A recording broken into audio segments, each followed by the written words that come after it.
Hello friends, welcome to my YouTube channel Sujeet Kumar अस्तम classes को। आज फिर से हम नेक्स्ट वीडियो लेकर के आ गए हैं। अब जानते हैं मित्रों कि 10th क्लास का सोशल साइंस का सुबह 4 बजे प्रतिदिन क्लास दी जाती है। बीच में कभी एक आध दो दिन नहीं दी जाती है, वो अलग बात है ना। किसी कारणवश न दिया जा रहा होगा। हमने अभी देखा कि आप लोग जो है से रुचि कम रख रहे हैं पढ़ने में, इसलिए मैंने 2 दिन क्लासेज बंद कर दी।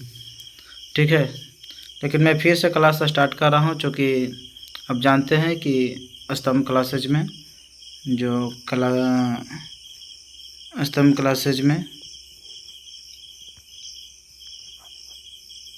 क्लास है वह बंद कर दिया गया है संडे तक। ठीक है, आप लोग बार बार फ़ोन ना करेंगे कृपया।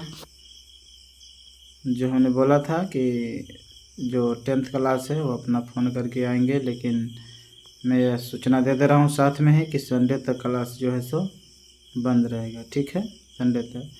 मंडे को जो क्लास आएगी वो आप एक बार सूचना प्राप्त कर लेंगे। वैसे ही मैं प्रतिदिन क्लास लेता ही हूँ तो आपको बता दूंगा। ठीक है, क्योंकि मैं क्लास तो संडे को भी लेता हूँ ऑनलाइन क्लास। ठीक है ना, तो मैं सूचना में दे दूँगा, लेकिन आप लोग जो है से संडे तक आराम से बैठ करके पढ़िए। प्रतिदिन जो है वीडियो दिया जा रहा है पढ़िए।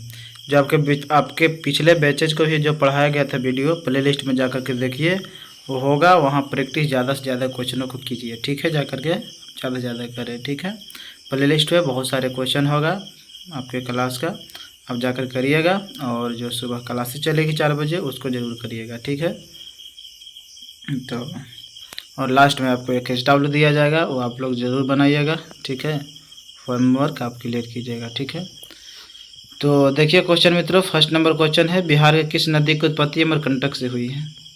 ठीक है, बिहार की किस नदी की उत्पत्ति अमरकंटक से हुई है? जल्दी से आप बताएंगे मित्रों, बिहार की किस नदी की उत्पत्ति अमरकंटक से हुई? आपके सामने क्वेश्चन है और आपके सामने ऑप्शन है कि पुनपुन होगा या कोसी होगा या फिर सोन होगा या फिर गंडक नदी होगा। बताइए बिहार के किस नदी की उत्पत्ति अमरकंटक से हुई? पुनपुन नदी, कोसी नदी, सोन नदी या गंडक नदी। ये 2021 के एनुअल एग्जाम के फर्स्ट सिटिंग में क्वेश्चन पूछा हुआ है। क्वेश्चन को आप लोग न भूलेंगे और इसको बताने की कोशिश करेंगे। ठीक है, ठीक है मित्रों। तो देखिए, बिहार के जो सोन नदी है उसकी उत्पत्ति अमरकंटक से हुई है। सोन नदी की उत्पत्ति कहाँ से हुई है? अमरकंटक से। अब जानते हैं मित्रों कि यह मध्य प्रदेश जो है MP है, वहीं पे अमरकंटक पड़ती है। MP में एक मैकाले की पहाड़ी है मित्रों, मैकाले की क्या है? एक पहाड़ी है। ठीक है, उसी मैकाले की पहाड़ी के सबसे जो ऊंची चोटी है उसका नाम है अमरकंटक। क्या नाम है? अमरकंटक नाम है। और वहीं से 3 नदियाँ निकली है। एक नदी सोन नदी निकली है और एक नदी जो है सो नर्मदा, क्या बोलते हैं, महानदी निकल के उड़ीसा में चली गई है, जो कि उस पर सबसे जो लंबी बांध बनाई गई है, हीराकुंड बांध, वह उड़ीसा में ही बनाई गई है महानदी पर।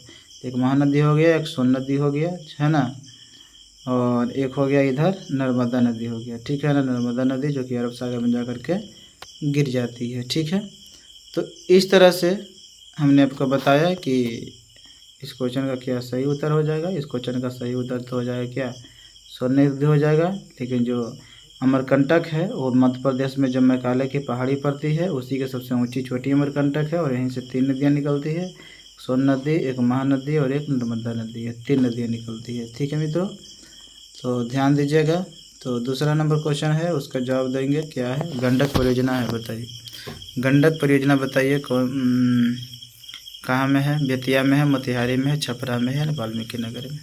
जल्दी से आंसर कमेंट कीजिए मित्रों, जल्दी से आंसर कमेंट करिए, है ना। जितना हो सकता है उतना हम आप लोगों को उस क्वेश्चन से संबंधित मैं डिटेल में बता देता हूँ। ठीक है ना, डिटेल में बताने के लिए तो बहुत सारे नदियों के बारे में बताई जा सकती है, क्या इस वीडियो में थोड़े संभव है, और आपको उतना ज़रूरत भी नहीं है ना। थोड़ा बहुत जो संबंधित है आपको ज़रूरत है, हिसाब से आपको बता दे रहा हूँ। ठीक है, दूसरा नंबर क्वेश्चन है, गंडक परियोजना है, बेतिया में है, वाल्मीकि नगर में है, मोतिहारी में है, छपरा में है। ठीक है, तो आप लोग सभी जो है से पढ़ने पर ध्यान दीजिए।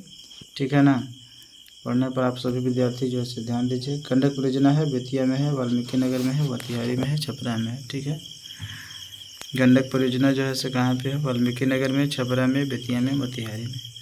तो जो गंडक परियोजना है मित्रों वह कहाँ में है? वाल्मीकि नगर में है। तो जो गंडक परियोजना बनाया गया था, ठीक है ना, जो गंडक परियोजना बनाया गया था बिहार उत्तर प्रदेश के लिए, ठीक है ना, जो संयोग से बनाई गई थी। और हालांकि यह भारत और नेपाल के सहयोग से बनाई गई थी।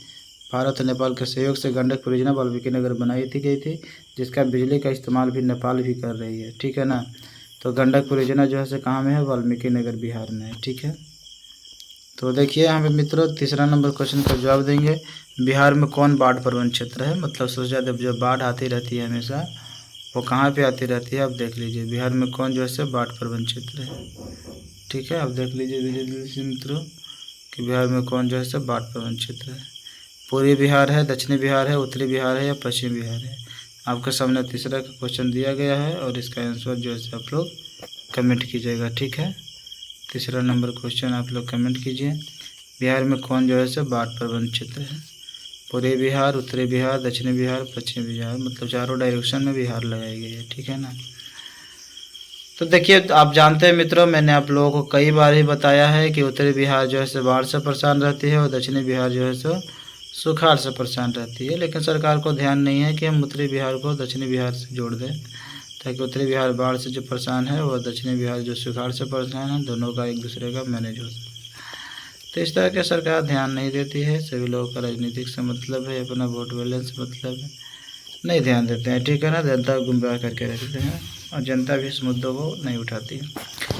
बिहार में कौन बाढ़ प्रवण क्षेत्र है मित्रों, तो यह उत्तरी बिहार है, मतलब डी ऑप्शन बिल्कुल सही जवाब हो जाएगा। और दक्षिणी बिहार जैसे सुखाड़ से बिल्कुल परेशान होती है। ठीक है, चलिए देखिए मित्रों चौथा नंबर क्वेश्चन आपके सामने दिया गया है। बिहार में कितने जिले हैं, तो जिले की संख्या आप लोगों से बच नहीं पाएगा, क्योंकि बच्चे से यहाँ पाते पिता आपकी पूछते होंगे प्रश्न का, ऐसे ऐसे प्रश्न पूछते रहते हैं। छोटे मोटे प्रश्न आपके दादाजी के साथ बैठे होंगे या फिर पिताजी के साथ ये प्रश्न करते रहते हैं। तो बताइए बिहार में कितने जिले हैं, 38 जिले हैं। ठीक है ना, इस बात को आप ध्यान दीजिएगा, डी ऑप्शन सही है। पाँचवा नंबर क्वेश्चन का आप लोग जवाब देंगे। सब क्वेश्चन पूछी गई है। बिहार में प्राय कैसी मिट्टी पाई जाती है। बिहार में कैसी मिट्टी पाई जाती है मित्रों, लाल मिट्टी, काली मिट्टी, जलोढ़ मिट्टी, लेटेराइट मिट्टी। बताइए कैसी मिट्टी पाई जाती है। बिहार में कैसी मिट्टी पाई जाती है, लाल मिट्टी, काली मिट्टी, जलोढ़ मिट्टी, लेटेराइट मिट्टी। तो जल्दी से आंसर कमेंट करेंगे मित्रों, जल्दी से आंसर कमेंट करें। आप दूसरों को ध्यान न दें कि वो क्या आंसर कमेंट कर रहे हैं और वही वाला टिप दें। इस तरह से आप ना बेईमानी कीजिएगा, आप लोग जो है स्वयं स्वतः उत्तर दीजिए मित्रों। ठीक है ना, बिहार में प्राय कैसी मिट्टी पाई जाती है, लाल मिट्टी, काली मिट्टी, जलोढ़ मिट्टी या लेटेराइट मिट्टी। तो बिहार में कैसी मिट्टी पाई जाती है मित्रों, जलोढ़ मिट्टी पाई जाती है। पंजाब, हरियाणा, बिहार वाला जितना ये सब क्षेत्र है, उत्तर प्रदेश से सब जो है जलोढ़ मिट्टी का ही विस्तार है। पाँचवा का सी ऑप्शन बिल्कुल सही जवाब। छठा नंबर क्वेश्चन को जवाब देंगे। बिहार में कितने प्रतिशत क्षेत्र में वन है। बिहार में बताएंगे कितने प्रतिशत क्षेत्र में वन है, क्या 15% में, 20% में, 18% या 7%। तो जो 2021 के एनुअल एग्जाम के सेकंड सीटिंग में भी क्वेश्चन पूछा है, 2021 के 2022 के एनुअल एग्जाम के सेकंड सीटिंग में भी क्वेश्चन पूछा है। मतलब 2021 से भी पूछा है, 2022 से पूछा है और पूछ रहा है कि बिहार में कितने प्रतिशत क्षेत्र में वन है। तो देखिए मित्रों, बिहार में जो क्षेत्र वन है 7% है। अगर मैं बात करूँ पूरे भारत में तो लगभग 24% है, मतलब 23.79 है ना, या 59 जो है 24% के लगभग है पूरे भारत में। लेकिन जो बिहार में बात करूँ तो 7% है। ठीक है ना, यहाँ पे चूँकि बिहार एक कृषि प्रधान राज्य है और यहाँ पे खेती सबसे ज़्यादा होती है। तो छठा का डी ऑप्शन बिल्कुल सही जवाब है। और आप जानते हैं कि सही वातावरण के लिए, मतलब संतुलित वातावरण के लिए पेड़ पौधा का होना जरूरी है। 33% पेड़ पौधा का होना बहुत जरूरी है। सातवां नंबर क्वेश्चन जो है आपके सामने रखा गया है। बिहार में कितना प्रतिशत कृषि क्षेत्र है। अभी हमने जस्ट बताया था कि बिहार में कितना प्रतिशत जो है कृषि क्षेत्र है। अगर इसका आंकड़ा अगर नहीं बताया था तो इसके बारे में ज़रूर बताया था। ठीक है ना, तो इसका मैं बता दूं कि बिहार में जो कितना प्रतिशत कृषि क्षेत्र है, तो 60%, मतलब 60% जो है बिहार में क्या है, कृषि प्रदेश है, कृषि क्षेत्र है। आठवां नंबर क्वेश्चन का आप लोग जवाब देंगे। खकोलत जलप्रपात बिहार के किस जिले में स्थित है। बताइए खकोलत जलप्रपात बिहार के किस जिले में स्थित है। आठवां नंबर क्वेश्चन का जवाब देंगे। खकोला जलप्रपात बिहार के किस जिले में स्थित है। तो भी 2021 के एग्जाम के सेकंड सीटिंग में क्वेश्चन पूछा गया। अगर आपको आता है डायरेक्ट आप लिखिए, आंसर कमेंट कीजिए और आंसर कमेंट कीजिए कि कैमन नंबर का आप जवाब दे रहे हैं।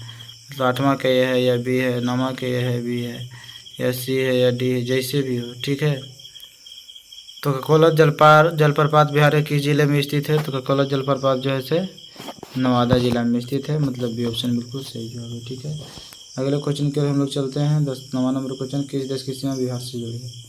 जल्दी से बताइए किस देश की सीमा बिहार से जुड़ी है। अगर आप पढ़े होंगे शुरू से तो हमने इस पर चर्चा भी की थी। और आपको नहीं पता है या दिमाग नहीं लगा पाते हैं तो आपका दिमाग छोटा है। तो किस देश की सीमा जो है से बिहार से जुड़ी हुई है? तो आप जानते हैं मित्रों कि बिहार के उत्तर में नेपाल पड़ता है, इसलिए नेपाल जो है से सीमा जो है से बिहार से जुड़ी हुई है। आपको अगर बिहार के चौहद्दी ही पता होता तो आप इसका उत्तर दे देते, लेकिन अफसोस कि आपको चौहद्दी ही मालूम नहीं। 10वां नंबर क्वेश्चन का आप लोग जवाब देंगे। निम्नलिखित नदियों में से किसे बिहार का शोक कहा जाता है? गंगा नदी, गंडक नदी, कोसी नदी, पुनपुन नदी। ये भी क्वेश्चन 2019 के एनुअल एग्जाम के फर्स्ट सेटिंग में, 2019 के का पार्ट वन में, 2020 के एनुअल एग्जाम के सेकंड सेटिंग में क्वेश्चन पूछा है और ये प्रमाणित है भाई जी। तो ये आप देख सकते हैं और इसका आप लोग बना सकते हैं, ठीक है। जल्दी से इसका आंसर कमेंट करेंगे। गंगा नदी होगा, गंडक नदी होगा, कोसी नदी होगा या पुनपुन नदी होगा। तो निम्नलिखित नदी में से किसे बिहार का शोक कहा जाता है? तो कोसी नदी को कहा जाता है। और उन्होंने कई एक बार बताया है इसको कोसी नदी वाला कि बिहार में नदियों का, बिहार का शोक किसको कहा जाता है नदियों को? तो कोसी नदी को क्या कहा जाता है? बिहार का शोक कहा जाता है, ठीक है। शोक है मतलब कष्ट है, जैसे झारखंड में दामोदर नदी हो जाएगा पश्चिम बंगाल में। इस तरह से 11वां नंबर क्वेश्चन आप लोग दिखा दीजिए। कुशेश्वर स्थान किस जिला में स्थित है? जल्दी से आंसर कमेंट करेंगे। कुशेश्वर स्थान किस जिला में स्थित है? कुशेश्वर बताइए, कुशेश्वर स्थान किस जिला में स्थित है? जल्दी से बताएंगे। कुशेश्वर स्थान किस जिला में स्थित है? जल्दी बताइए।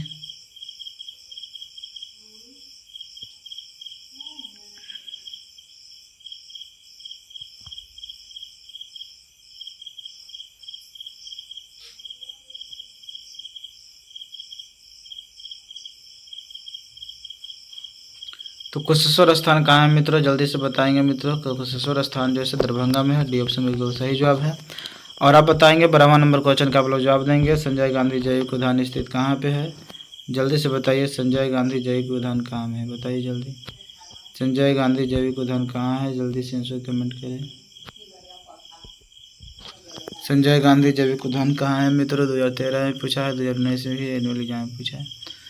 तो संजय गांधी जैविक उद्यान आप तो घूमने भी गए होंगे ना, आप जब गए होंगे पटना तब देखे होंगे, तो पटना में ही है संजय गांधी जैविक उद्यान। बी ऑप्शन बिल्कुल सही जवाब, ठीक है ना। हमने गया था सरकारी में, अगर सरकारी में शायद 9th या 10th पढ़ते थे तो हमने मास्टर साहब को कहवा करके है ना, लेटर पर लेटर दे करके, और इस तरह से लेटर दिए कि उनका दिल पिघल गया और अंततः उन्होंने चिड़ियाघर हम लोगों को ले गए, ठीक है ना, नहीं गए थे। बिहार में कितने प्रतिशत भौगोलिक क्षेत्र में वन का फैलाव है? 13वां नंबर क्वेश्चन का आप लोग जवाब देंगे, है ना। संजय गांधी जैविक उद्यान तो पटना में है, आपको पता है। और इसके बाद बिहार में कितने प्रतिशत भौगोलिक क्षेत्र में वन का फैलाव है?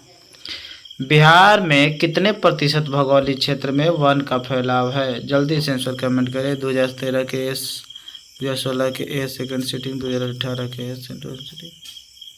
तो इसका जल्दी से आप लोग जवाब देंगे मित्रों। अगर जवाब नहीं देंगे तो बहुत ही दिक्कत है। अगर ऐसे प्रश्न भी आपको याद नहीं है तो भी दिक्कत है। अभी तुरंत रिपीट किया था। तो बिहार में कितने प्रतिशत भौगोलिक क्षेत्र वन का फैलाव है मित्रों? 7%। और डी ऑप्शन बिल्कुल सही हो जाएगा, ठीक है। चलिए अब बताइए कांवर झील किस जिला में स्थित है? जल्दी से आंसर कमेंट करेंगे। कांवर झील, कांवर झील किस जिला में स्थित है? जल्दी से बताइए। तो कांवर झील जो है किस जिला में मित्रों? बेगूसराय में। सी ऑप्शन बिल्कुल सही जवाब है। सब चैप्टर जो है पढ़ाना हमको है, ठीक है। लेकिन हम आपको यूट्यूब पर क्वेश्चन करवा दे रहे हैं, पढ़ ला तो हम लोग पढ़ करेंगे, ठीक है। कांवर झील किस जिला में स्थित है? तो बेगूसराय जिला में स्थित है। तो 14 का सी ऑप्शन बिल्कुल सही जवाब है। 15वां नाम, बिहार में नहरों द्वारा सर्वाधिक सिंचाई किस जिले में होती है? तो बिहार में नहरों द्वारा सर्वाधिक सिंचाई किस जिले में स्थित है, जिले में होती है भाई? तो बिहार में नहरों द्वारा सर्वाधिक सिंचाई किस जिला में होती है? पश्चिम चंपारण, गया, सिवान, रोहतास। बिहार में नहरों द्वारा सर्वाधिक सिंचाई किस जिला में होती है? रोहतास, सिवान, गया, पश्चिम। तो सबसे ज़्यादा जो नहरों द्वारा जो सिंचाई होती है मित्रों रोहतास में होता है। ऑप्शन बिल्कुल सही जवाब है ना। और ऐसे भी बिहार में रोहतास जिला को चावल का कटोरा भी कहा जाता है, बहुत होता है चावल। मंदार पहाड़ी किस जिले में स्थित है? जल्दी से इसका आंसर देंगे मित्रों। मंदार पहाड़ी कहाँ पे है? मंदार हिल जिसका बोलते हैं। मंदार हिल कहाँ है मित्रों? तो आपको तैसी मौजवानी मुँह पर याद होगा। मंदार हिल जो है कहाँ है? बांका में है। ऑप्शन बिल्कुल सही जवाब है, बांका जिला, ठीक है। मंदार हिल कहाँ है? बांका में है। अब 17वां नंबर क्वेश्चन का जवाब देंगे आप लोग मित्रों। 17वां नंबर क्वेश्चन क्या सही है क्या गलत है कि नहीं?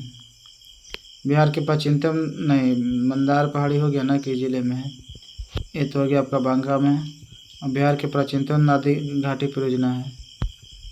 तो बिहार के प्राचीनतम नदी घाटी परियोजना है, बताइए। सोन परियोजना, गंडक परियोजना, कोसी परियोजना या दामोदर घाटी परियोजना? बिहार के प्राचीनतम नदी घाटी परियोजना क्या है बताओ भाई, बताओ। 2022 के यूनिवर्सिटी एग्जाम के सेकंड सीटिंग में पूछा गया है।